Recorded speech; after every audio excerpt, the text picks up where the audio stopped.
Good afternoon, everyone. Good afternoon, everyone. Good afternoon. 안녕하십니까? Welcome to the Korea Pavilion.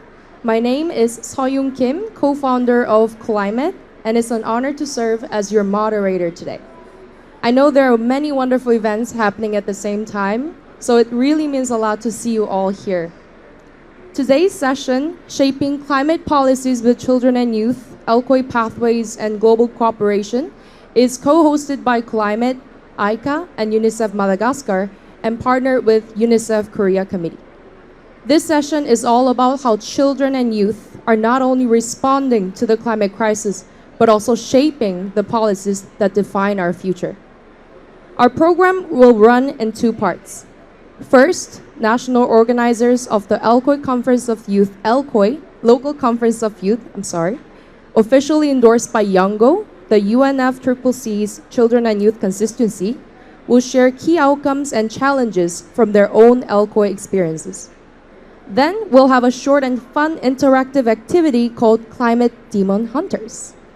After that, we'll move on to the last part, focusing on children's engagement in policymaking, delivering insights from UNICEF Korea and UNICEF Madagascar. Well, there's a saying we all know well. It takes a village to raise a child. But today, maybe we can also remember this. It takes a child to remind the village why it exists. Now, let's officially begin our event. Please welcome Soyoung Kim to the stage, the founder of Coolimate, who is going to share a short welcoming message.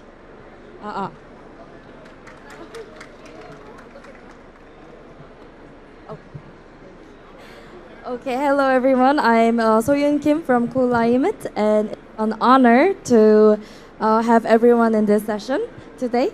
So Coolimate is a youth-led organization based in Korea and carrying out international development, especially in the education sector. And we do some projects designing and deliver climate adaptation curricula and learning materials for countries in the global south, especially Madagascar.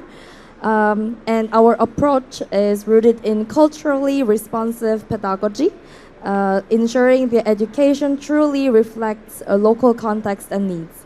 So as a host of LCOY Korea 2025, we're also working to create an open platform for Korean youth and children to discuss how developed countries like Korea can adopt more ambitious NDCs and include youth and children as key actors in climate discussions. So today, we're bringing together LCOY representative from Japan, Brazil, and Madagascar. So together, we will explore how youth across different countries engaging in climate action and how we can make LCOY processes more democratic and equitable. We designed this as an interactive session, so please feel free to raise your hand and share your thoughts and questions at any point. Yes. Now let's begin our session. Thank you so much.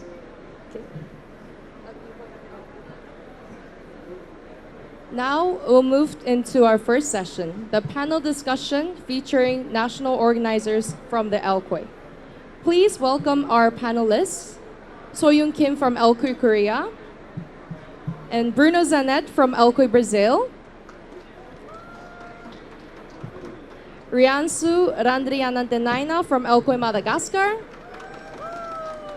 and Iris Wolf from LCOY Japan.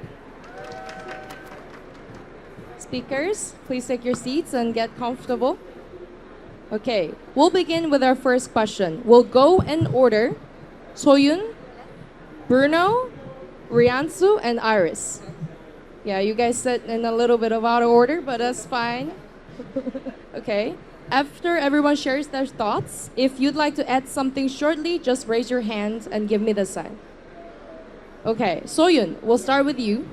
Could you briefly introduce yourself and share what inspired you to become a climate activist while also reflecting on the current climate situation in your country? Okay.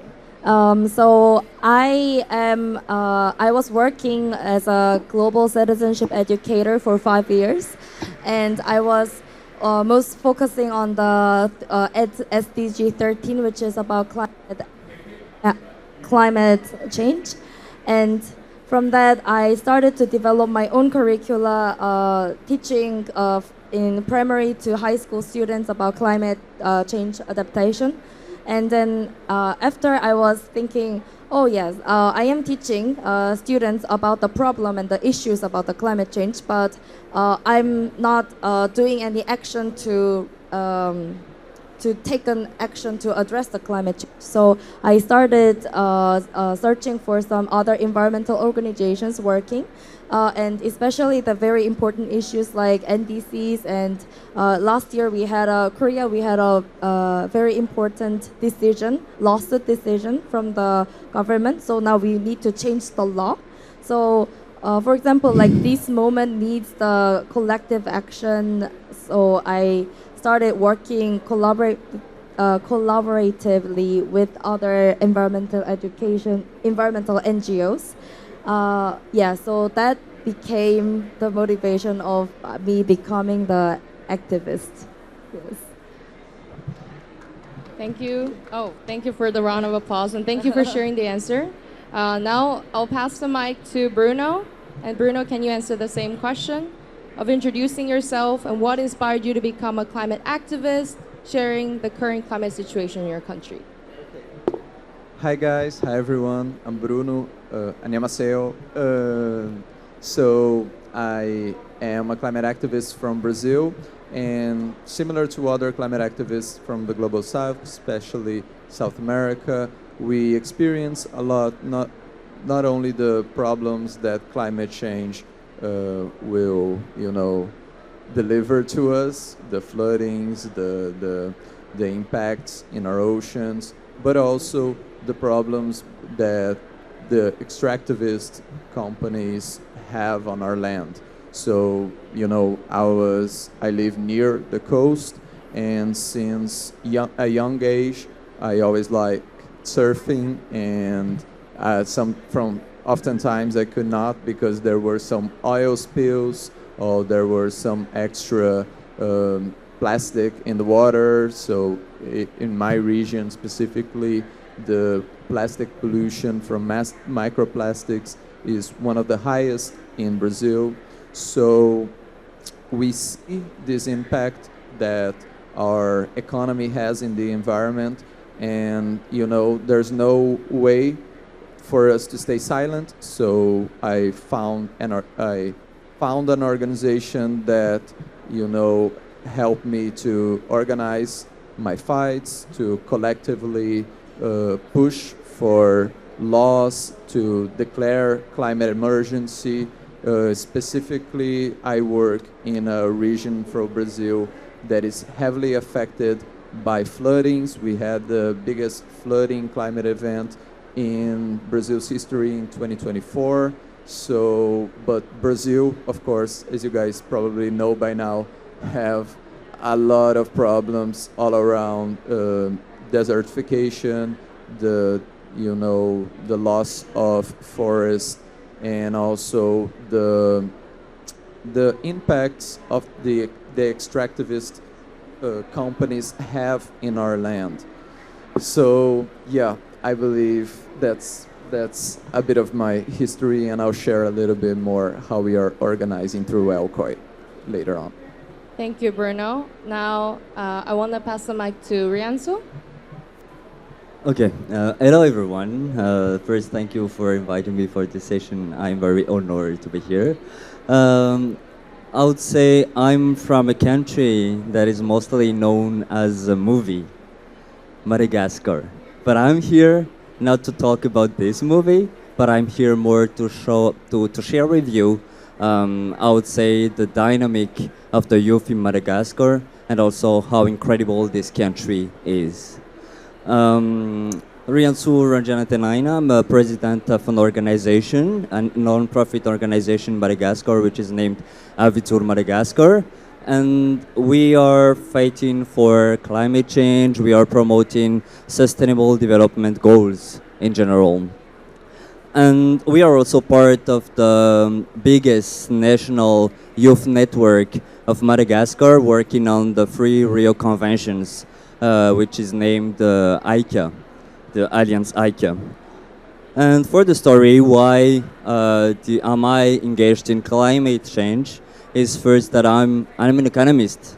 And when I say this to people in Madagascar, they always ask me the question like, how could that be possible that you're an economist and you're also protecting the environment? Because that's, I would say, what people are thinking there.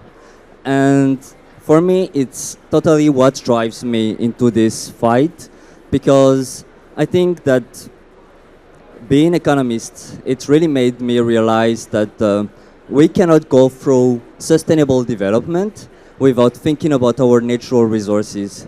And Madagascar is a very rich country in terms of natural resources. 80% of the biodiversity that you can find in Madagascar, you cannot find that nowhere else, only in Madagascar. And even we are very rich in terms of natural resources, we are also a very poor country. So this paradox, we cannot stay like, okay, we are a poor country, even we are a rich country, but we have to take actions. And at first, I would say that I was a little bit skeptical to climate change. I was part of those people who were skeptical. But being an economist and I had some research in the southeastern of Madagascar, and they sent me there to work on the resilience of the communities through the cyclones and through the droughts. And from this, I directly found that the climate change is real.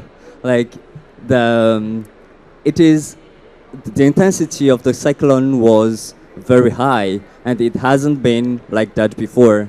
So from this, I just realized that there is these communities who are, I would say, very resilient, but there is still so much to do. And what is very sad from this is, like, for example, through the cyclones, all the communities lost the trees, the fruits, it has all been ravaged.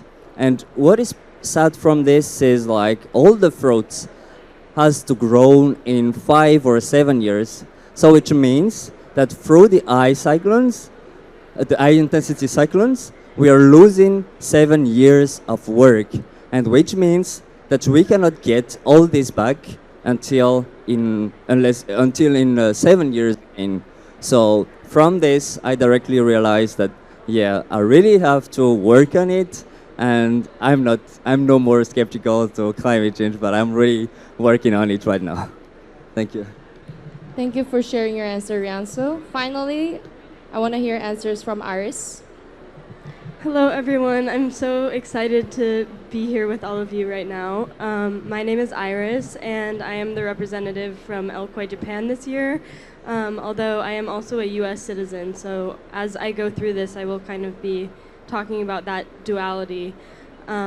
First, I want to say that I grew up in Portland, Oregon in the United States, which is a place that's full of lush forests and truly beautiful nature and has a rich history of conservation. And throughout my adolescence, all of my mentors really instilled in me the importance of taking care of the climate and treating the natural world with the respect that it deserves. And as I've gotten older, I've kind of seen Oregon suffer from climate change more and more. For example, a few years ago, the wildfires were so bad that the sky turned completely red and people couldn't go outside for almost 3 days. So I think that my initial reason for wanting to go into climate activism is feeling fiercely protective of this beautiful part of nature that I grew up in. And I've realized that being part of climate activism is the best way to protect that. As far as Japan, I initially got involved in climate activism there during my exchange in Tokyo. I grew up speaking Japanese, so it was a really interesting opportunity to kind of bridge climate activism that I had begun in the US with this ability to communicate in 2 languages and kind of help tell other people's story in English. because the national youth statement had to be in English. So I wanted to empower other people's ideas and use my bilingual abilities to do that. Other than that, I grew up on the West Coast, and so I've been fortunate to be able to assume that legislation and policy will be largely protective of the environment. The US has never been completely unified around such policy, and different regions of the country have different attitudes about environmental conservation. This current moment represents a time of profound uncertainty and change around collective vision for sustainability.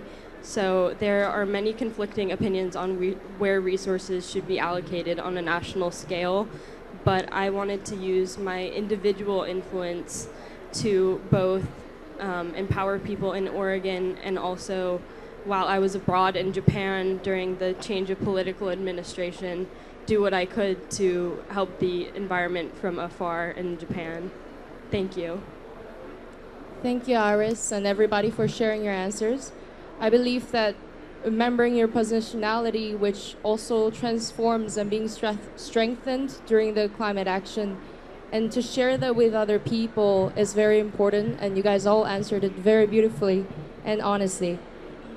And just for a reminder, we're gonna have a Q&A session after taking 2 more questions for the LCOY delegates. So feel free to have your questions in mind, and feel free to share it after the 2 questions.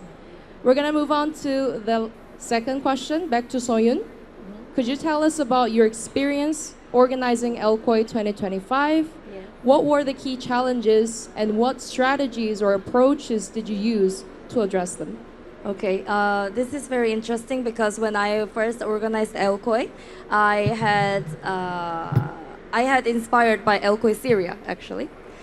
Syrian delegate I met in COP29. She showed me how she was 22, and she organized the whole thing with by herself and by her foundation. So she inspired me, and then I also encountered the reality in Korea. So Korea, we have geographically we are peninsula. So 3 sides of Korea is covered with sea, ocean, and 70% of the Korean land is covered with mountains. So we have by different region, we have many different context of the climate change, climate crisis issues. But Korea is basically focused on the capital city. So the politically and economically, everything is concentrated in the Seoul. So all the discussion going on with NDCs this year, especially, we encountered, like our youth activists, we encountered that they are not inviting, especially women, child. There was no child at all. And many other people living, like farmers, fishers, they weren't in the discussion at all, and they only invited some male and dominant people who are called experts. So we wanted to bring the change with LCOYs first, so that we can show them that youth, we can bring everyone up, like everyone who can be called as experts in that area and in their context. Everyone should be included and welcomed. So yeah, our major challenge we're facing was ensuring equity and inclusion in the climate dialogue. And so yeah, throughout the whole year of like 3-4 months, because we organized LCOY in July 4th, and before we had a little difficulty with the fundraising, so we only had like 3-4 months to organize it. And we tried, what we did was 2 things. First, we ensured that all the funders had to pay for the people who are coming up from the other regions to Seoul. And the other thing is we try to collaborate with the UNICEF and try to make the voice up from the children. So yeah, that was our challenges and what we went through. But I know this also has a more better strategies that I can refer to. So I would also like to hear from all of you, and also including LCOY USA. Yes, thank you. Soyun, I also heard that you prepared a video of the highlights of LCOY Korea 2025. Would you want to share that as well? Yes, please. It's only 2 minutes video. We can show the whole how it went. Yes.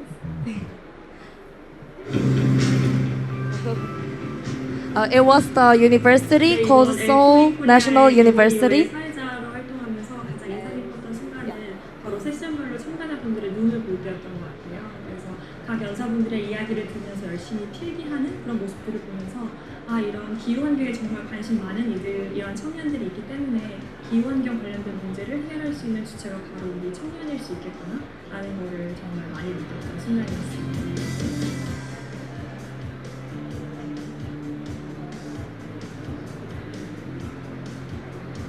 Ambassador of Brazil. LCOY는 총 3가지 세션으로 나눠서 진행이 되는데요.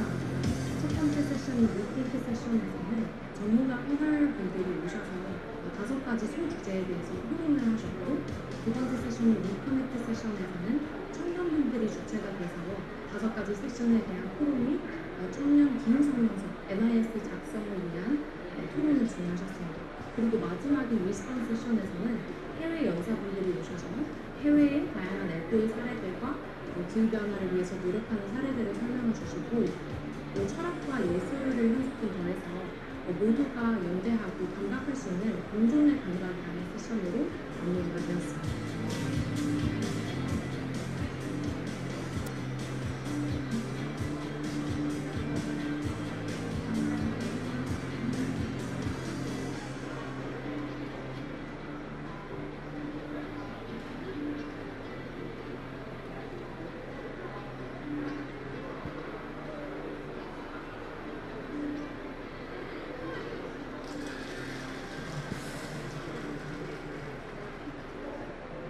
Thank you for sharing the video. Now we're gonna pass the mic to Bruno. Can you Does share that your work? experiences? Hi guys. Yeah. As you can see, I was in LCOY Korea, and I can attest it was really good. Is it working? Okay. So yeah, we're gonna talk about a little bit about LCOY Brazil, and I picked 2 photos that kind of represented a little bit of how far we are talking about, like the distances we are using for LCOY Brazil. Since it is recognized since the beginning that LCOY could not take place in a centralized manner here in Brazil. We needed to decentralize our discussions and take it to different regions because they face really different situations with climate, and they also, Brazil is not X-connected, to travel around. Some of you might have realized that if you try to come to Belém with other means than by plane. And we can see, for example, Marcele, she's our PYCC. She's like with a heavy coat. She's from Rio, but we were in Porto Alegre, the place where I was, which was our southeast LCOY. And here is Tapajós, here in Pará also, that they did in Santarém, which is a city in Pará, which is basically the second most famous city in the state we are. And this is maybe the northeast LCOY that we have. So yeah, it was 10 different events in all the regions of Brazil. We had major hurdles in doing all of that, especially because we depend a lot on the people on the ground. Like we did not, for example, find funding for the coordination team that I was a part of since the beginning to travel around. Like I've been to a couple of LCOYs, but not as far, not as much as I wanted to, and it's very hard to maintain a homogeneous project in such long distances. And also we did something that was very brave of us in a sense, but also kind of insane that we basically just threw a link for a forms in the group chats of all the climate movement here in Brazil. Like, do you want to host a LCOY in your territory? So basically, we were working with organizations that we have not worked before, and that was a big challenge.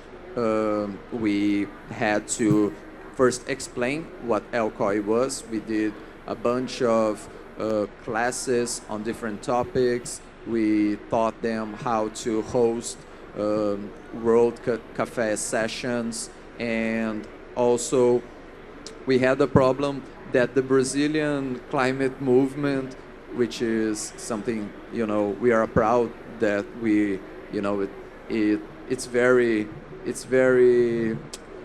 it has a long tradition, but this year it was totally overwhelmed by the amount of demands that we had. For example, Marcele here, she was going to host an LCOY in Rio de Janeiro, her city, but in the end she was chosen to be the PYCC, and basically I would say like almost 5 people from LCOYs, they were chosen to be part of her team. So people were very overwhelmed by the amount of demands that they had surrounding COP, but we really saw it as a goal to expand the discussions to different territories. Last year we only had 3, so you can imagine the jump from 3 to 10, and this jump was necessary because we, as researching for this panel, but also to other panels that I'm gonna be a part of, I really tried to search for what it means for us as a country to host such an event as COP. And I think the science is a bit, uncertain about what the impact of COP in the emissions of the countries, but the impact in civil society and in the impact in the materials of the classes, the patents of sustainability, they all increase after a country hosts COP. So I believe what we did was extremely necessary. Marcele really, got inspired by what we were doing and used this moment to listen to the youth of Brazil from different parts. She participated in a couple of LCOYs around the country, and by the end we created youth statements for each region that were used a lot. We delivered these national statements to the president of COP, to the CEO of COP, to the president of Brazil, to the Ministry of the Environment. So everyone, we had the opportunity to deliver it. We managed to do it, and and we are really proud of. We think the document is really important, but the biggest thing that we are proud of is for sure the possibility of maybe, giving the chance for people to have the contact for the first time, especially young people, to have the contact for the first time with the climate discussion. And we also, as I said, like a lot of people were not able to continue organizing LCOY this year because they were doing a lot of stuff. So I stayed from the beginning to the end as a focal point. But we managed to expand our management team, and specifically trying to find people that are they really want to organize and that are younger specifically, that really want to continue this project that we've been keeping for now 3 years in LCOY as part of Eco pelo Clima, not only us, but a bunch of other organizations. And we're planning to build a big coalition next year to create something even more impactful, and maybe with more planning and time to organize and calm, not with COP at our doors pushing us. Thank you for sharing your answer. You must be really proud to watch Brazil hosting COP after the successful LCOY that you hosted. That's amazing. Let's pass the mic to Rianso. Can I get your answers from you, Rianso? Yes, of course. I would say Madagascar's LCOY this year was incredible. First, Madagascar, the youth in Madagascar started organizing the LCOY in 2023, and last year was the third one. So for this third one, Madagascar is a huge island. It's a big island, and we are sharing the problems as the challenges as Soyun, as Korea. Like all the initiatives are in the center in Antananarivo, the capital. And for the first year, we made it in the capital. And for 2024, we made it in Manakara. It's a place. It's in the southeastern of Madagascar. And from those things, we just realized that we cannot gather all the people, for all the Malagasy young people at the center or in just in one place, because it costs a lot, and those children, those youth cannot have the opportunity to go there. So what we did for 2025 is to organize 8 LCOYs in 8 different regions of Madagascar. And we didn't stop by doing these 8 LCOYs in the 8 regions of Madagascar, but we also enhanced the ambitions, like having the Indian Ocean with us. So we organized also LCOY in Mauritius, in Comoros, in Maldives, and Madagascar. So we have 5 national youth statements that we had together in one event, the Indian Ocean Climate Conference of Youth, IOCCY. So that's what we did last year. And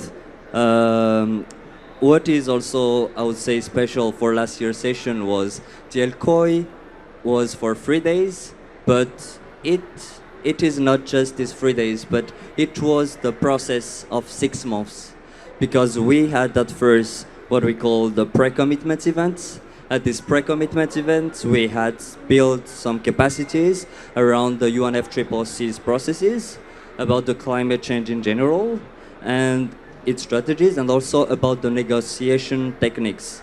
We also led some virtual workshop around some relevant priorities of Madagascar, and we gave a space to youth to know more about how shaping global policies are. Because I think that's the main challenges. Like we always talk about LCOY, we are bringing together all youth, but are those youth knowing the real meaning of the LCOY is to set the national youth statement and to bring it to the global youth statement. So are they really able to bring their voices at those national youth statements? That's why we're really working on building capacities first, to understand first the system, the mechanism of the UNFCCC. And after that, when we organized the 8 LCOYs, one big challenge is also to find the common challenges of those regions. Because there are many regions, it is all different in those regions. So what we did is that each LCOYs in each regions are focusing on their own priorities, like finding, for example, 4 or 5 thematics that really talk to them more than the others. And we brought together more than 1,000 young people for each regions. And I think when we organized the IOCCY, the biggest one, this one was the IOCCY. The most important here is to work through many organizations, because the Alliance AIKA, that in which we are promoting together the LCOY, is working with more than 50,000 youth in Madagascar, and more than 50 organizations. So those organizations were the organization that already organized in their regions and also getting involved in the international organization of the IOCCY. And yeah, I think that's the way, and it was a very interesting experience for Madagascar to be working with those organization, all the Indian Ocean area, and also to work with many thematics of the climate change in each region of Madagascar. Thank you for sharing your experiences. I also think it's really important to remind the audiences and the participants about the systemic procedure and the importance of them engaging in the politics, as well as also participating in the LCOY event itself. Now, let's pass the mic to Iris, or you already have one. Can you share your experiences, struggles, and the strategies to overcome them? Yes, thank you. So it was a huge pleasure getting to be a part of LCOY Japan. I think that one of our biggest challenges was the fact that a lot of the people who initially were interested in participating were already involved in climate action in one way or another. So one of our biggest goals was to kind of broaden that impact to demographics of the youth that maybe didn't have as much knowledge about climate or feel as confident participating in that space. So what we tried to do is create a small Instagram media campaign that we sent out, and we kind of tried to frame it in a way where like this is accessible and this is about your learning, and you don't have to have a baseline understanding of this situation to be a valuable contributor to this project, because we're here to teach you and we want you to feel supported as we're going about this. So that was one thing we kind of ran into. And then another thing that was a kind of extension of that is that we were based in Tokyo for our LCOY, and we wanted to make our LCOY accessible to people all over the country. But we didn't really have any funding to help them with transportation to get to Tokyo. So a few people were able to fund themselves coming to Tokyo, which was great because Japan has a highly developed transportation system. Their trains are some of the best in the world, so that ended up working out.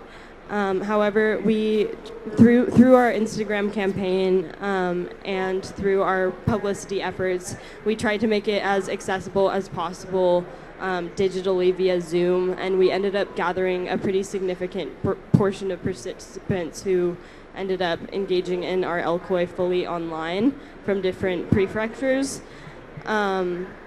So that was really exciting to be able to include them.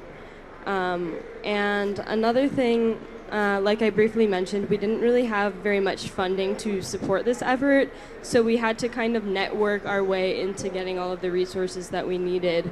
For example, one of the people on the organizing committee went to University of Tokyo, and she was able to convince her professors to let us use one of the classrooms as an event space. And a lot of how our entire LCOY came together was just through collective outreach and collective networking with organizations we were interested in having as part of it. Another example is I helped do outreach with someone I met at the UN who leads art sessions that are about kind of calming your body in situations of stress. So our in-person participants were able to have a fully free art session where they got to create art pieces that kind of grounded themselves as we started the policy development process in person. I don't think it's on the screen, but yeah, so in this picture you can see one of the pieces that was kind of created in association with that art project, and that was really exciting. Beyond that, we had a very diverse leadership team, which was really advantageous in some ways because I feel like it really diversified our perspectives as we were navigating this project. But I think that because everyone kind of came from different language backgrounds and things like that, there were also moments of miscommunication. For example, about half of our leadership team were native Japanese and had various levels of English fluency, and then the other half were very multinational. So like I said, I'm from the US but was based in Japan at the time, and we also had a member from India, a member from Taiwan, a member from Malaysia. So it was a very diverse group of people who were engaging in supporting the creation of this LCOY. And so I think navigating how to communicate effectively and get everyone's ideas expressed in a arena where language barriers and cultural differences were definitely prevalent was kind of a learning curve for me. But how we addressed that was mainly just having to very honest communication and giving each other grace as much as possible and just being kind. As far as the LCOY itself, people also had very different levels of language fluency in terms of English. We had all of our working groups create their initial research in their native language, but then we kind of asked them to translate it themselves to English as much as possible because it needed to be in English for the global statement and for the UN. So the leadership team ended up having to do quite a bit of the translation after the fact. Most of the bilingual people on our leadership team and a few members of the participants themselves had to assist with translating the entire document. And so that was definitely a bit of a time-consuming process that created extra work for a few people. So I think if I were to organize this again, it would be nice if we had someone who was more of a designated translator, both in terms of the in-person event space and in terms of the translation of the LCOY document itself. But I'm really, really proud of how much work everyone put in and just going completely above and beyond, even when it was about an 8-month process from start to finish. And the LCOY was over the course of about a week and a half, with digital meetings allowing our working groups to kind of touch base with us about their research and the direction they wanted to go with the policy, and then one in-person day at the very end. So everyone who was involved in this project put in a significant amount of time, and this was fully volunteer-based, and like I said, we only had funding to pay our speakers that came to the event, but beyond that, everything was completely volunteer. So even though we navigated some language issues and some financial issues, I think that everyone's passion and belief in what we were doing was really a North Star for making this project come together. Thank you. Thank you so much for sharing your insights, your experiences, and struggles. I feel like all of the struggles, all of the frustrations are different but all relatable. And I want this session to be very interactive. After the last question, we're going to have a Q&A session, but also feel free to comment on how to make LCOY or any type of youth climate actions more equitable, more inclusive. We'll take all your ideas and develop it and improve it. Okay, now the last question. We're gonna make it compact and as specific as possible, make it vivid with energy and power and honesty. So back to Soyun again. What collective efforts do you think are needed to empower children and youth as key actors in shaping climate policies? So first, I'm gonna make it compact. We must continuously advocate to the government and parliament to create institutional structures to genuinely include children and youth in the decision making. This is like all the time we need this. And second, I want to emphasize about the learning, the education. We need to expand learning spaces and public forums where people can learn and also leads to the action together. So the most importantly, when I speak about the education and learning, we need to. I want everyone to rethink about our mindset about learning on ourselves. So learning should not be one-way transfer of information from the expert, so-called expert, to another. Not be the passive listener, but it must be the first-person experience. It means like it should be the journey of curiosity and self-understanding and discovery. And through this process, young people can gain not only knowledge but emotional strength and confidence to act. So. What I believe is learning is the process of receiving information, but also adding on its own reflection, realizing something that like new within ourselves, and also make this into a transformative action. So education is, lastly, I want to focus on this sentence. Education is not quiet and peaceful. It's often noisy and it's very confusing and it's full of conflict. But it's precisely through these moments of tension that we find a new path and create change. And this is kind of education collective effort, and we need to empower the new generation and leads to the fight against the climate change. Thank you. Thank you for sharing. Now I'll pass it to Bruno. Remember, compact and honest.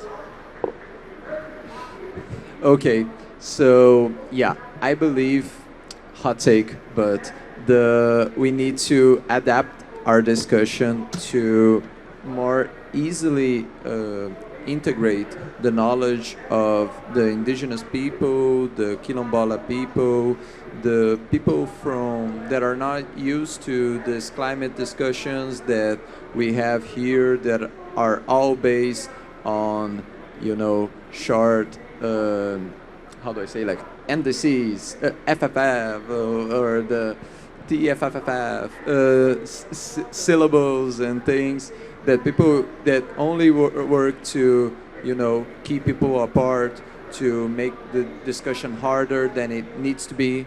And we can have, I believe, a bigger climate movement that is more accessible to people, but also it works better because it includes the knowledge of those indigenous communities that have been fighting the fight way before that any of us, of any of our organizations have been fighting. And specifically to LCOY Brazil and other LCOYs present in the room, I would say to continue to territorialize the discussion. We have something really pretty with LCOY as a means to, make people a little bit closer to the climate discussion. And I believe that's what we should aim for the future, always. Thank you so much. Now, Rianso. Okay. Do I still have to say something? Because I think everything has already been said. But I would like to say that children and youth should not be anymore just victims, but they should be directly included on the policy making. I think that's the most important. And being included in policy makers requires a lot of efforts, because we all know that this climate policy mechanism is very complex. It is very complex. I've been to desertification. It is less complex, but it's still complex. And I think that we as young people, we can understand that here at the COP, because we are at the COP and we are working on it. But this is not for everyone. And what we have here is big opportunities, but very limited for the young people. And I think that means that we have a lot of work to do with our communities to explain them in the easiest way what is the COP and what is the policy making on the climate change at the international level. Because they need to know that, they need to know in their ways, in their word, and then so they can contribute to it. Again, I'll say that we can always talk about the national youth statement in our countries, but this is also very limited to a very few numbers of people. I'm talking for my case in Madagascar. It's not easy for people in Madagascar first to understand the mechanism, to understand the challenges, to understand the just transition, etc. As you said, and disease and so on. It's very complex. So this should be at the easiest way. And I would like to add also the fact that apart from having more capacity buildings, we also need more support in creating the tools like kits for education, for inspiring young people, to educate them and to foster the changes. And most important also is to have more space, a virtual one or physical places where youth can truly discuss about the climate change.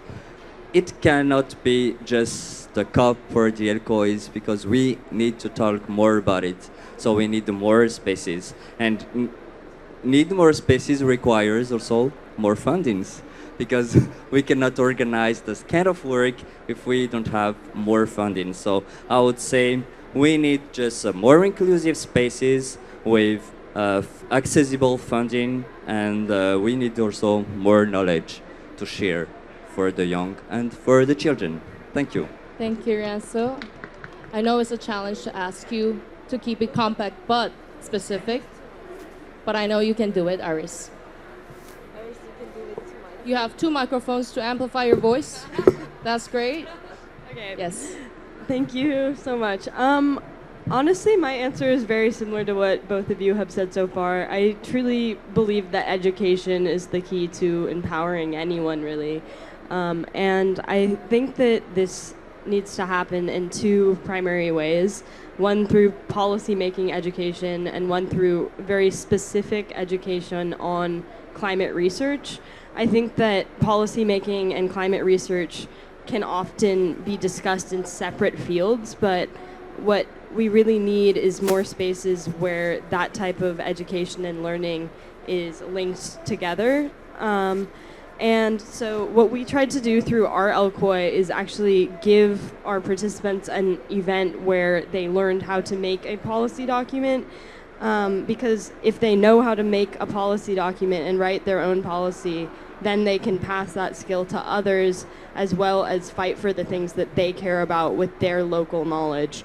So we ended up doing a discussion with UNPOG. So 2 members of UNPOG came and were gracious enough to speak to our participants and walk them through the process of what a effective policy document looks like in a UN context. And this was very helpful for our participants because it allowed them to kind of direct their research to this framework and this way of fitting the information into a format that is legible and easily digestible in these political spaces. So I think that more things like that would really be helpful for getting youth voices heard. I also think universities and things like civic resources could be a good way of creating more opportunities for this type of education. Yeah, and I think that even online resources can be really helpful. Like I said, our event was purely through Zoom, so anyone from any part of Japan was able to come and learn how to craft a policy document. And this event was also recorded, so that means that others could watch it after the fact and kind of gain those skills themselves. So I basically feel exactly the same as what both of you said. I know you want it to be kind of succinct, but I think that education is really the most critical avenue of empowering youth and getting our voices magnified. Thank you. Thank you so much. Please give a big round of applause to all our wonderful youth panelists and LCOY organizers. Okay. Now is the part that we've been looking forward to. Feel free to give any reassurance, questions, but even better, critical feedbacks about their LCOYs or their experiences. Feel free to share the ideas of how we can improve better climate action. If anybody has questions, we're going to pass the mic to you. Y'all feel free to speak. Thank you. Critical feedback. Thank you. My name is Longa. I'm from Tanzania, the country of Mount Kilimanjaro, Serengeti, and Zanzibar. I'm here because of the young people. I wanted to hear what they are talking about. I'm not young the way you want to see me, but I am so impressed with your discussion, what you are talking. But mostly what is on the screen is really impressing me, that some things you are doing some things. I don't know the setup of this meeting, but I wish you would have been telling us like success stories of the activities you have been doing. What are the plans for the next time? So in the next COP31, there should be some success stories that we'll be sharing. I'm not criticizing you so much, but the talk is good. What you are talking is good, but it's like one-sided. It's like everyone agrees with everyone, it's a talk, but this time we want action, things that are really turning the world upside down. Because we are tired. There are a lot of talks, soft talk.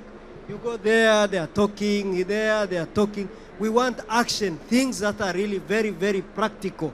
So, but on the screen, I see practical things. On the talk, it's not. I don't know the setup of this meeting. Forgive me if I am wrong. Thank you so much for the comment and the critical feedback. Would you like to add some things on top of that, or yes, Bruno? Yeah, specifically, I agree with you. You know, like I really push for a climate movement that is rooted in action. Specifically, my region was heavily affected by floods, and we organized a bunch of solidarity kitchens. And already? Okay, great. That's a good answer. We all know the importance of making a practical changes, and that's all we're hoping for COP30 as well. Okay, we're gonna move on to one last question, and if you have more questions or feedback, feel free to stay till last, and then you can ask our panels that will stay here. Do you have any questions or comments? Okay, can we pass the mic to her? Thank you.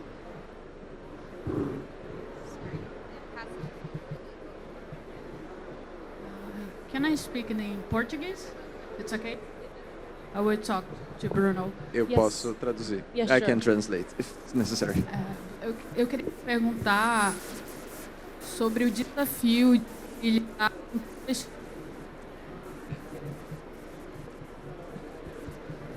Eu queria lhe perguntar sobre o desafio de lidar com tantas realidades dentro do Brasil, certo? Could you stand up, please? Yes, Okay. I think the connection will be better. Porque nós lidamos com muitas realidades diferentes em cada região, como você falou. E como vem sendo mencionado em outras COPs, né, a inclusão das periferias pela questão da justiça climática e, enfim, tudo que vocês vêm realizando em relação ao estudo da educação, né? Mas qual é o desafio de chegar nas periferias também com o evento de vocês? Como vocês planejam, no seu caso, né, que você que lidera, como você planeja chegar nessas periferias e também, como você falou, em outras comunidades que também precisam e são minorias, né, no Brasil, que é um desafio muito grande também, eu acho que para elas serem incluídas. E eu falo minorias, eu falo também refugiados, porque refugiados também são afetados também com a questão climática, as periferias, os povos indígenas, os povos quilombolas, os povos extrativistas. E eu queria que você pudesse falar um pouco mais. Perfeito. So she's asking basically how do we plan to include in LCOY Brazil the peripheries, the parts of the city that are not in the center, the poorest region, and the people that are most affected by climate change and that have historically have been segregated to poorer regions in Brazil, such as indigenous, quilombola, black people.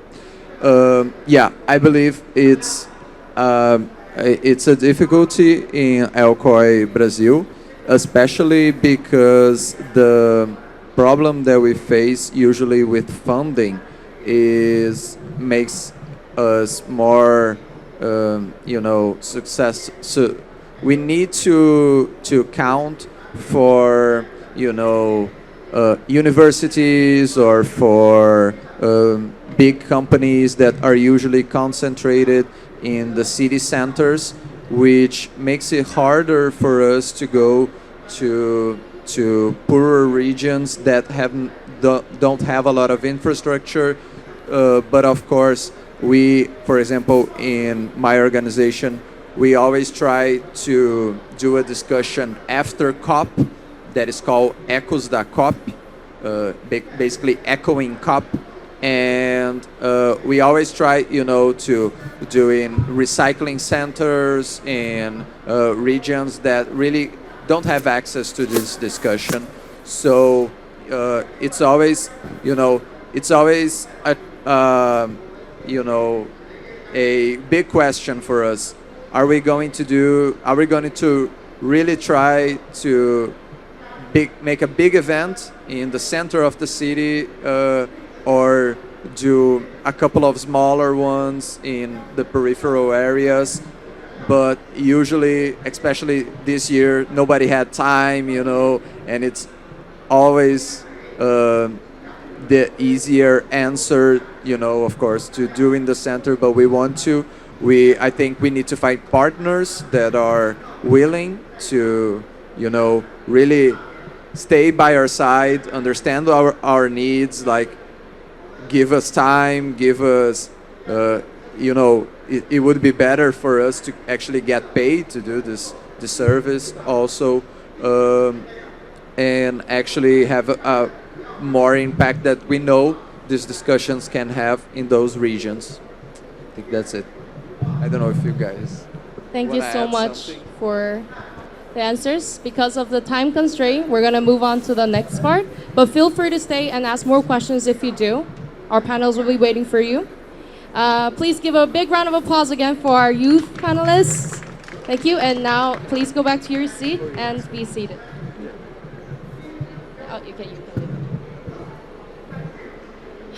Let's change the air, shall we? It's pretty hot.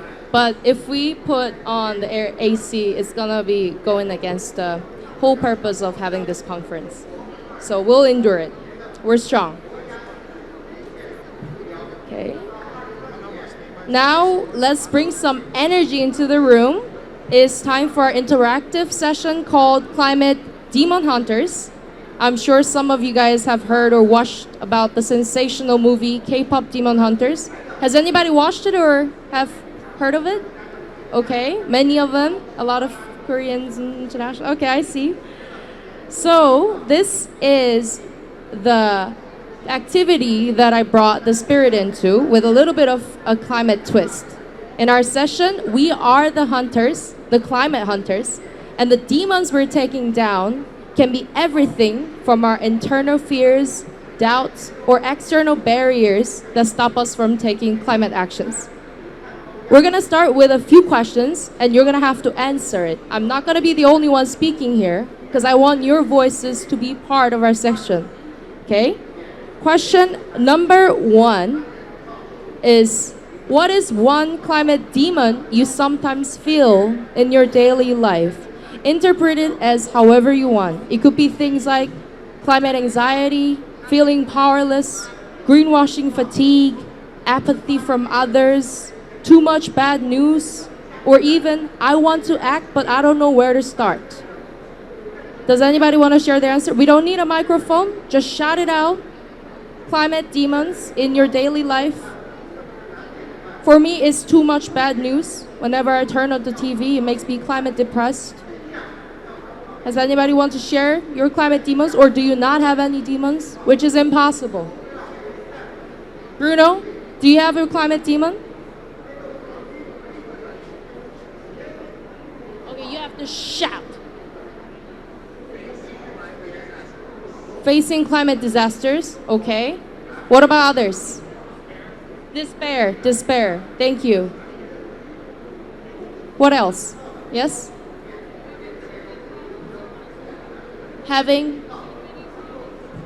having too many problems to solve, okay? That's very relatable. One more person to share their climate demons. Yes. You need a microphone too. Speak loud. Yes. I don't think this one works. The inability to control other people's. Yeah, I hear you. Sorry, can we get the microphone fixed? Or can you shout it out to the stage out loud? Okay, perfect. Sorry, I said mine is the inability to change other people's bad behavior, or kind of discuss with people who have opinions that don't align with mine, maybe. I think that's the problem that we all relate, not only for climates, but convincing other people and discussing with peace. Thank you for sharing your answers. The question number 2, I'm gonna ask you to those who didn't answer. I'm gonna make an eye contact with you guys uncomfortably. What helps you fight that demon? I'll give you examples. Meeting people who care as much as I do. Seeing small but real changes. Joining youth groups or climate strikes. Organizing LCOY. Talking about it with close friends. Spending time in nature. Music, art, storytelling, or even taking a short break and coming back with new energy. What is your strategies to fight the demons that you have in terms of climate actions?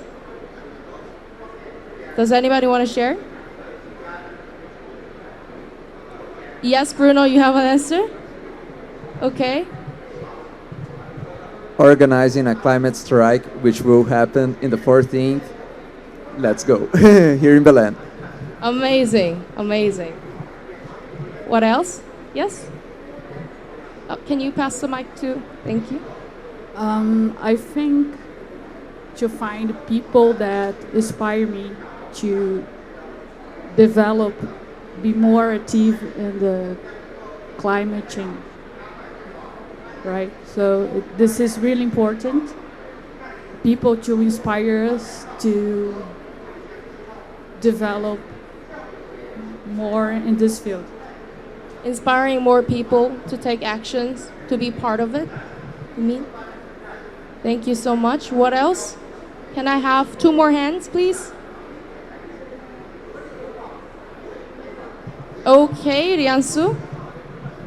I would say setting up projects, even we don't have enough resources for it, but directly setting up and then trying to find some resources later. I love that you're speaking from your own experience without having enough of resources, but still managing to have a climate actions, which is very important and strong. Thank you for sharing. One more person, please. I know you guys are very distracted by the things that you've got, but to be able to make that, you have to feel proud of you as climate hunters. And to be a climate hunter, you have to answer my question. You have to. That is a gift for yourself of becoming a climate hunter. So, anybody raise your hand.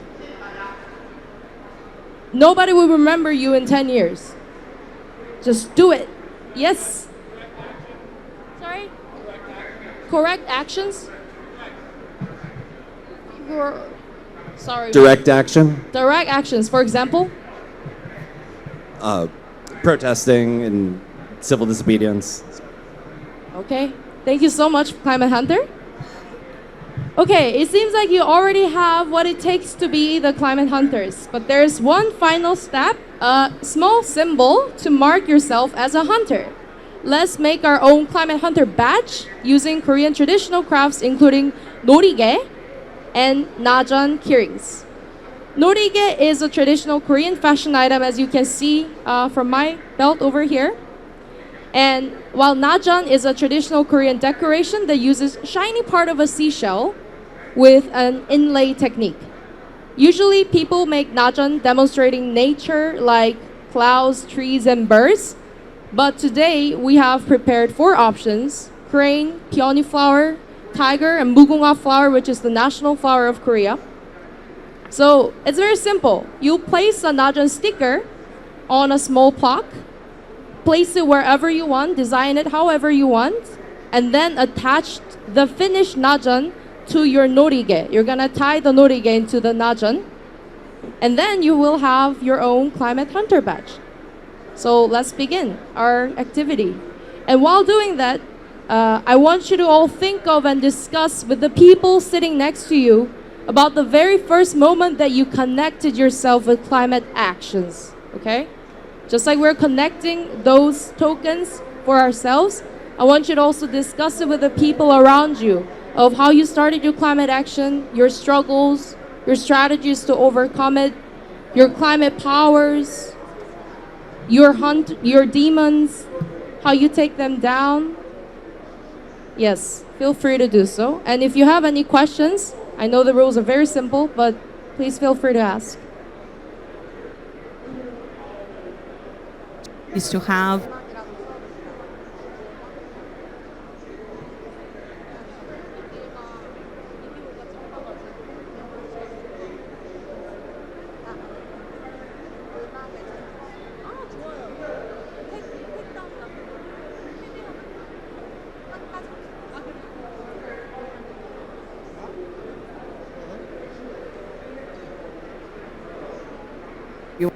to get.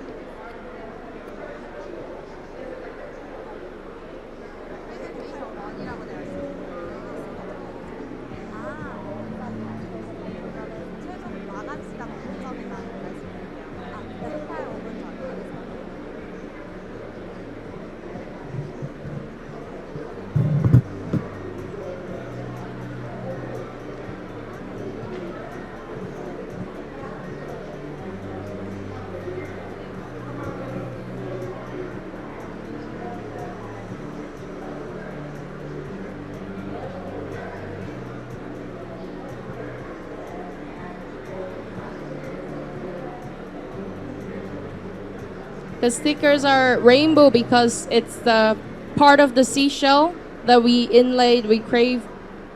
But today we're gonna make it simple. We're not gonna do it from the scratch.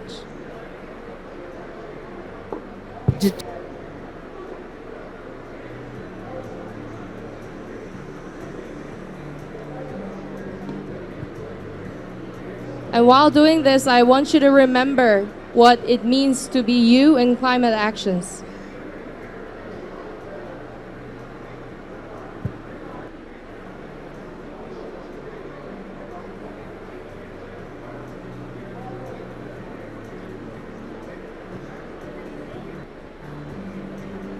And also, I want to share big thanks to you guys for being part of this session and being part of taking our culture, our Korean culture in.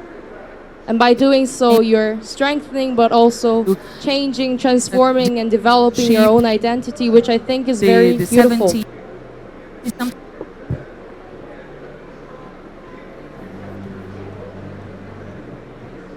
And when you're finished, I want to see the final product. So please show it to me. You can, from your seats. I want to see how beautifully you created your token.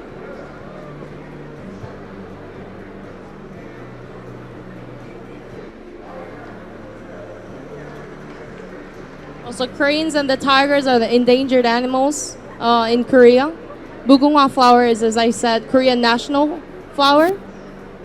And peony flower also appears a lot in the paintings and the artifacts in ancient Korea.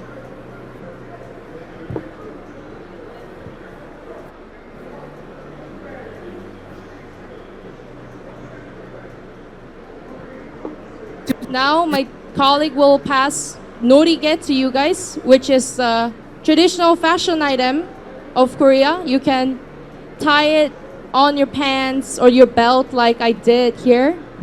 You're gonna tie it with the najeon that you just created.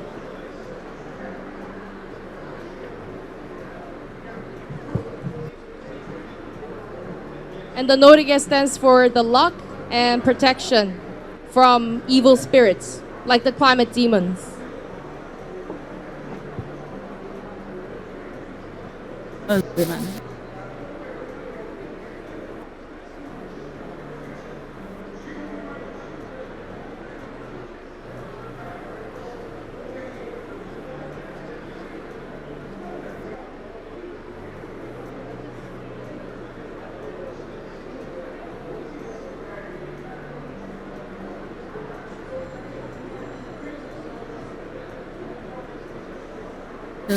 need to be.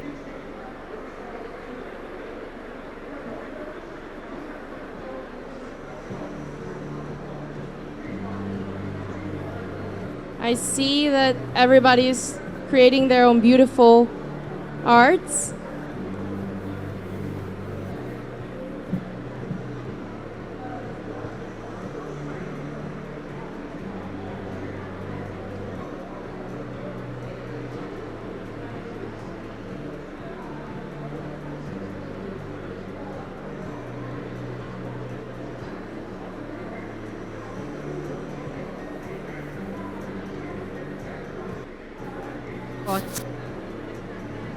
You can give yourself as a gift, but also to your loved ones to be a part of the climate action, the invitation.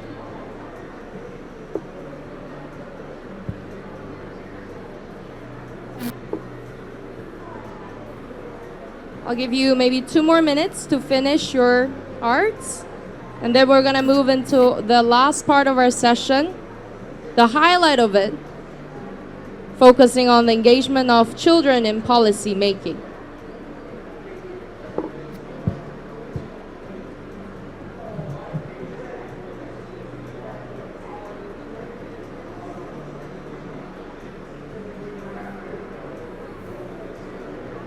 Take as many pictures as you want, maybe selfies.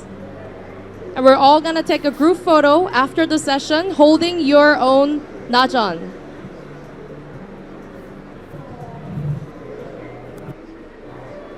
That's really beautiful.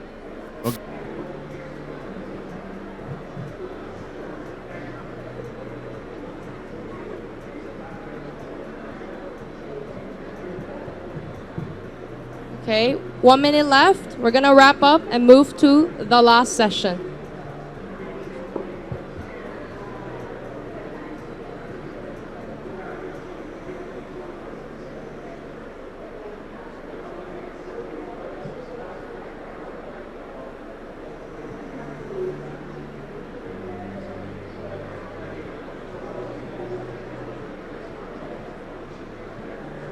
For those who need help with connecting those two, please raise your hand and our colleagues will come and help you.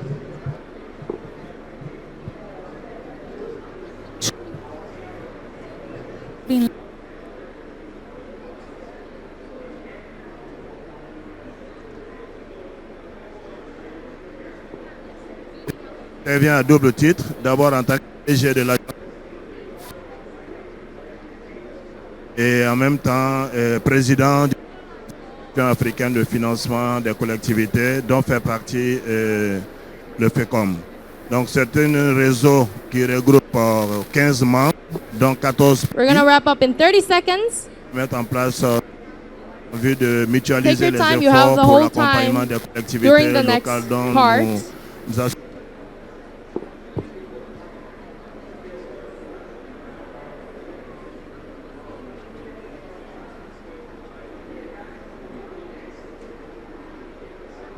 Okay, can I see your creation, please? Please hold it to me. Yes?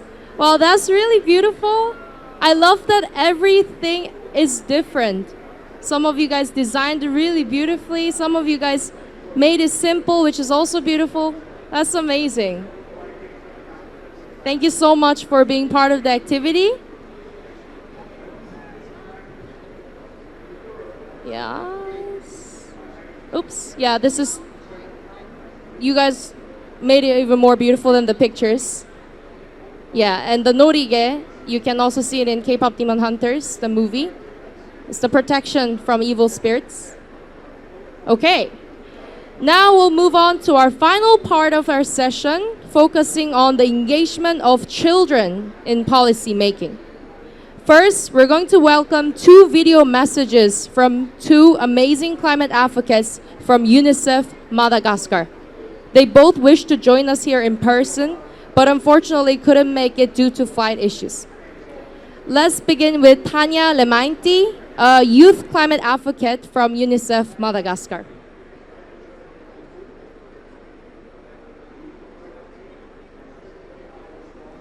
One second, yes. Mesdames Anteriormente, muitas vezes qualquer negativas em Madagascar and volunteer of programming both Madagascar and Japan. Living as a climate activity in Madagascar means living every day in the center of a crisis. Drought, no water, no electricity, cyclones, all of this affect directly our life. So being a young activist means turning all this reality into a commitment. It means speaking up for those who cannot, raising awareness in our communities, and proposing local solutions. Thanks to partners like UNICEF Madagascar, AIKA, and all of our NGOs who support young people through consultation, business program, we can strengthen our action and reach more communities. This takes courage because sometimes we face indifference, lack of resources, and discouragement. But it's also a social call. Every action, every mobilization is a way to protect our future and for most of the children.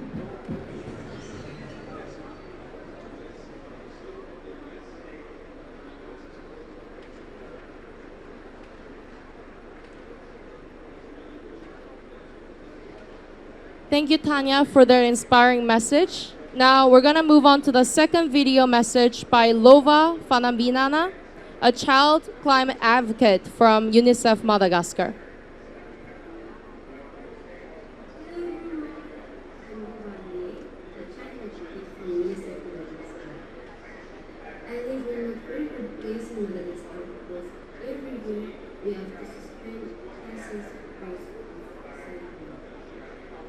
Many schools, many houses are destroyed. That means that we can study the way we should. I remember in 2024, violence happened in Coolimate. School buses waited for more than 4 weeks. It was tough because I was the exam place. Moreover, this disaster brought additional challenges for us as children. We can have a good house, a clean water, a healthy food, and many children are suffering. First of all, I want just to tell you that we can change and we can act even if you are a child, a young, or an adult. As for me, I'm a child advocate with UNICEF since 2023. This because of a video that I did during COVID. Raising awareness, protect one's protecting oneself, and protect others. And I also produced a video with UNICEF and Twitter which includes content raising awareness of climate change. And since then, I have participated in COP30, and now I'm here in Brussels. That means that we don't need to do a big thing, just a little part and change meaningful. And just remember that if you want to change, you need to take a serious and clear decision. Not just taking them, but we need to act. Thank you. Bye. Thank you, Lova, for sharing your thoughts and passion with us.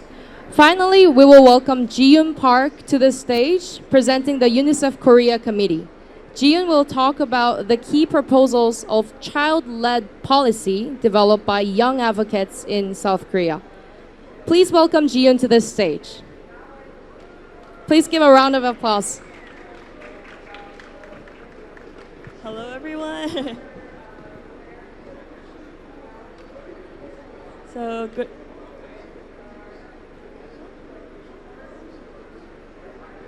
Good afternoon, everyone. My name is Ji-yoon Park. I'm the organizer of LCOY Korea 2025, and I'm truly honored to stand here today under the theme of Our Future, Our Voice.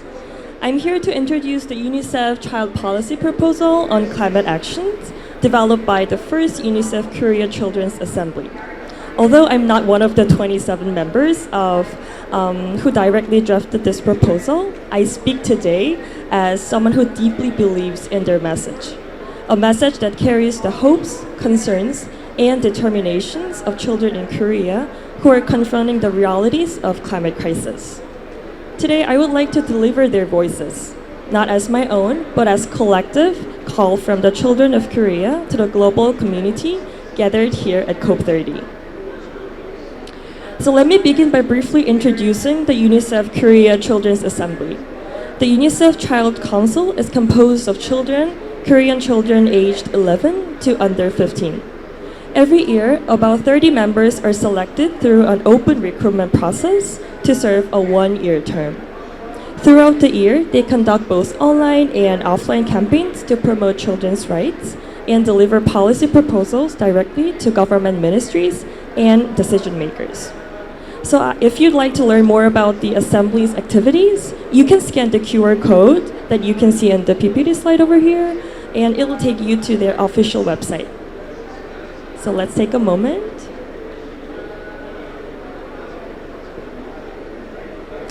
Okay, I'll move on to next slide. So in particular, in 2020, the first council, composed of 27 members, recognized the climate crisis as a violation of children's rights and developed the policy proposal report that I'm introducing today. They shared not only their concerns and experiences, but also the practical solutions to address the climate crisis from child's perspective. So you can also scan the QR code on the screen to download the full policy report, but actually it's written in Korean. Yeah. Yeah, maybe you can use ChatGPT. So before we move on to the policy recommendations, I'd like to pause and reflect on why climate crisis deeply matters to us. The climate crisis is not just about melting ice or temperature risings. It's about how it changes the very experience of childhood itself. It has not only transformed our planet, it has changed what it means to be a child. When I think about my childhood, I remember moments like this, playing outside with my dad or running with my friends and feeling free in nature. And actually, this is my picture when I was in childhood. But for many children today, this is no longer the norm. They spend less time outdoors and have fewer connections with nature and peers. What used to be a simple part of our life, playing, exploring, and breathing some fresh air, has become something rare, even unsafe, in the face of climate crisis. This change isn't about lifestyle, it's also about the health. When I was a child, fine dust wasn't the part of everyday life. We thought of yellow dust as a short spring event and children ran freely without masks. But today, things are different. More children are struggling with respiratory disease, allergies, and infections linked to heat waves and poor air quality. Now wearing a mask every day, spending most of their time indoors, and also relying on air purifiers have all become part of their daily life. Children no longer ask, why do we wear masks? They simply accept this as something that always been there. And perhaps most heartbreaking of all, children are shifting from dreaming of the future to worry whether a future even exists. Climate anxiety is no longer an abstract idea. It's part of their everyday lives. But despite all this, children are not just victims of the climate crisis. They are agents of change. Even as they face the consequences of choices they never made, they are speaking up, organizing, and also demanding to be heard. The members of UNICEF Korea Children's Assembly embody this spirit. Their message is clear. Children don't want to be protected from the world. They want to be included in the decisions they shape it. And with that belief, 27 members of the first UNICEF Korea Children's Assembly developed 5 key policy recommendations to ensure that children's rights and voices are at the heart of the climate actions. So I'm going to introduce about the 5 priority actions. So first is about listening to children. So when creating or implementing some climate-related policies that directly affect children, there should be a formal procedure to collect and reflect children's opinions. Because policies made for children should never be made without them. And the second recommendation is to strengthen climate education. Climate education should be part of the national curriculum, not an optional activity. Also, children who participate in climate-related education or programs should receive some extra volunteer credits. This will motivate more children to learn and take actions according to the climate change. And the third one is the civic participation and community actions. So environmental public campaigns should be regularly broadcast through the television, radio, or online so that everyone can be encouraged to act for the planet. And fourth one is to strengthen the corporate responsibility. So just as cigarette and alcohol packaging carries health warnings, campaigns producing disposable products should include climate warning labels on their packaging. And the final one is reinforcing governmental institutions' frameworks. So the government should provide some incentives for companies that pursue sustainable growth. So these 5 recommendations are not just a list of policies. They are the invitation to rethink how we define the responsibility. So when people say climate change is our problem, that we often feel quite abstract, a vague community that exists everywhere and nowhere at once. So in that we, the voices of women, children, and the most vulnerable are often erased. So our problem becomes everyone's problems and therefore no one's responsibility. To change this, we must rediscover who we truly are. We must include not only me, but also those who lives, who are most affected, the women, the youth, the children, whose futures are already being written by the climate crisis. Now, before I close, I just wanted to ask you all about your own childhood. What did your ordinary days look like when you were a little kid? What kind of world did you grow up in? What conversations did you have in school or home? And how does this moment shape how you are in today? We all have a child in our homes and in our hearts and also in our memories. So when we talk about the children suffering, we're not talking about someone else's children. We're talking about our children. And also the child that still lives within each of us. So when our problems become my problems, and when we become a living, breathing community, indifference turns into responsibility, and finally, inequality into justice.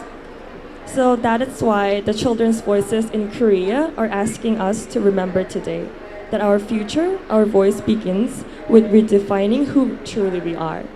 So thank you so much for sparing your time to listening to my presentations, and that's all. Thank you so much.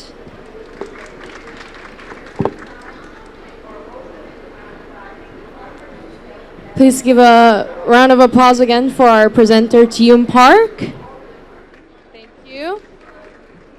Okay, before we close, we'd like to open the stage for the last time and hear a few reflections from you. If you have any questions and you feel like if you don't ask now, you will go home cringing yourself under the blanket, or if you have any reflections or key takeaways from this session, or if you want to share about your identity, your culture, your background as climate activists, please feel free to raise your hand and share that with us.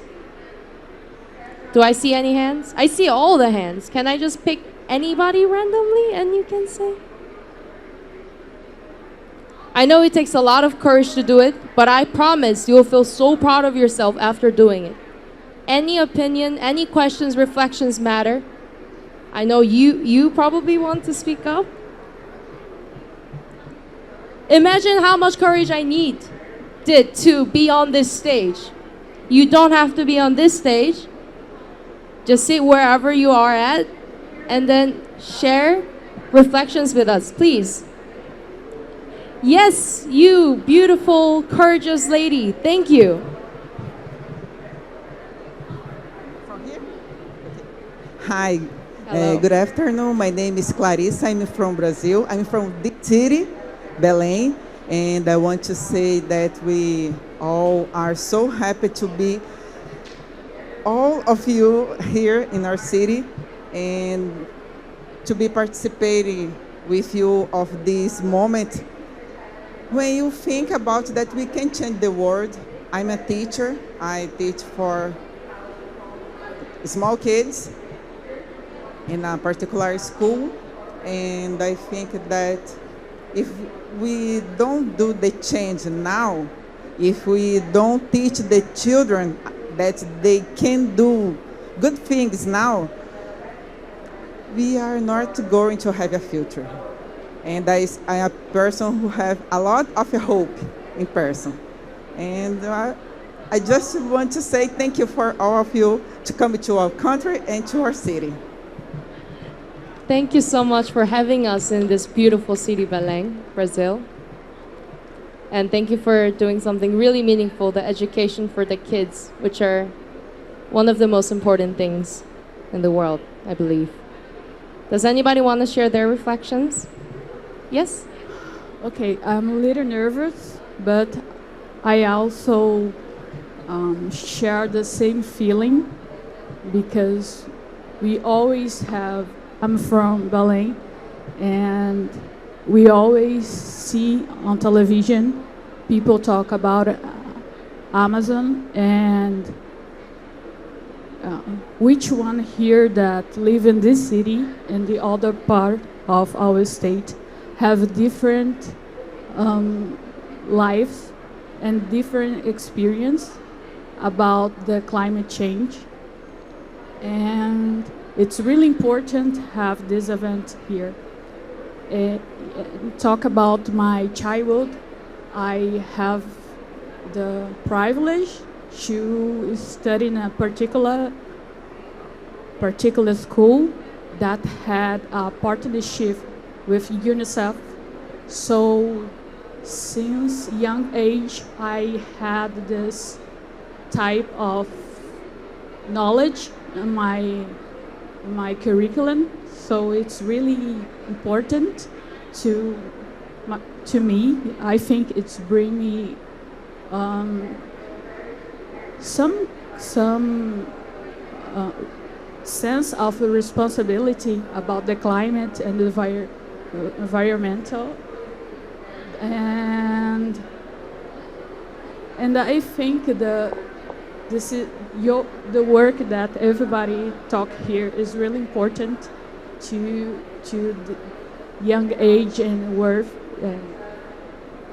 juventude, and this is I thank you. I'm so nervous. Sorry. Please give a round of applause.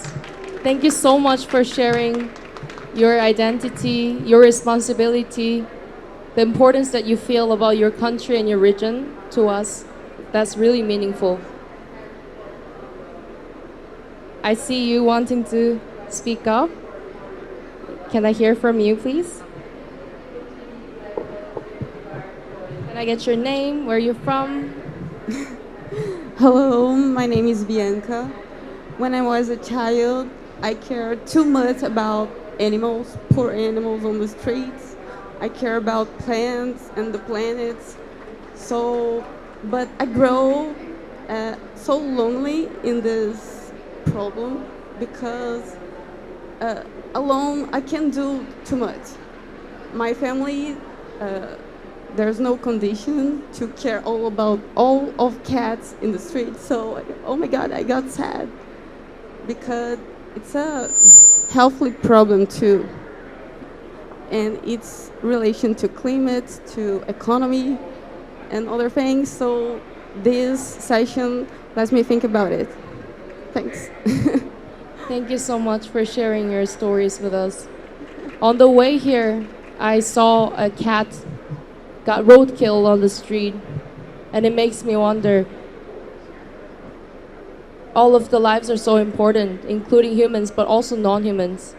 So we all gotta remember that we coexist in the world together and what we can do in our position to help each other.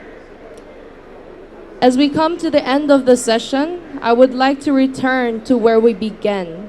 We said it takes a child to remind the village why it exists.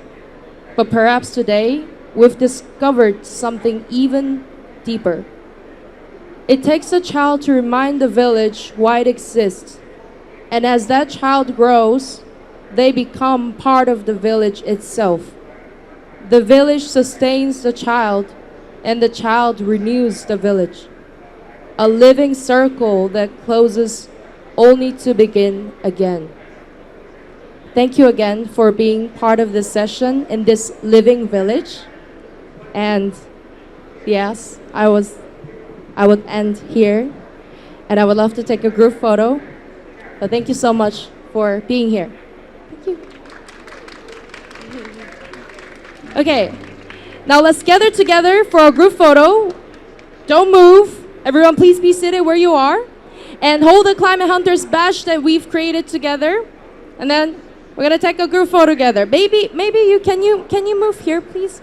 Let's make a little circle. I want you guys to be in the center. Yes, but can you please come to the front? Oh, yeah, that works. Perfect. You all have the badge, right? Yes, hold it for us. Okay. Is there anyone who can take the photo, please? Thank you. Okay, I'll say 3, 2, 1. We say village. Does that work? All right. 3, 2, 1. Village. 3, 2, 1. Village. Okay, thank you so much, guys.